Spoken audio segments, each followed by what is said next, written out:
Today I'm going to show you the proper method for testing your hose assembly using our Earl's pressure test kit, part number D016. This test kit is designed for testing all Earl's 37-degree AN fittings, -3 through -16, and confirms proper hose assembly before final installation. Always read and follow the manufacturer's instructions carefully when assembling any Earl's product. Begin by applying a light coat of Earl's assembly oil to the 37-degree flange of both fittings. Install the appropriate test caps onto the fittings and hand tighten. Secure and tighten the connection an additional 1/4 of a turn to confirm that the flare is seated properly.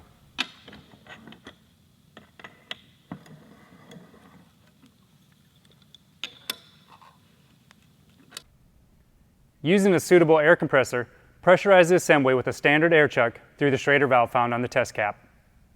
Pressurize the assembly to the expected operating pressure of the system you're installing the hose on, or 125 psi, whichever is lower. Place the assembly in a suitable container and fill with enough water to completely submerge the hose assembly you're testing. It's common to see small bubbles appear initially when submerging the hose assembly. These are bubbles that typically form from atmospheric bleed-off. Simply tap on the fittings to remove the bubbles and continue to observe the hose assembly underwater for 60 seconds. Continue searching for any additional air bubbles originating from the hose assembly that would indicate a leak. If no bubbles have appeared after 60 seconds, your assembly is complete. Remove the hose from the water and blow dry inside and out with compressed air before proceeding.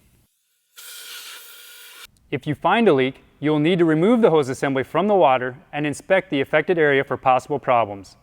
A leak may indicate the need to tighten a connection, or it may be necessary to disassemble the fitting. If reassembly of the hose in onto the hose is required, you will need to cut and remove approximately 1 inch of the old hose, exposing a fresh cut end, and then reassemble per manufacturer's instructions. Be sure to retest and verify that you have a leak-free assembly before installation. Thanks for watching. For more information on Earl's Performance products, visit our website at earls.com.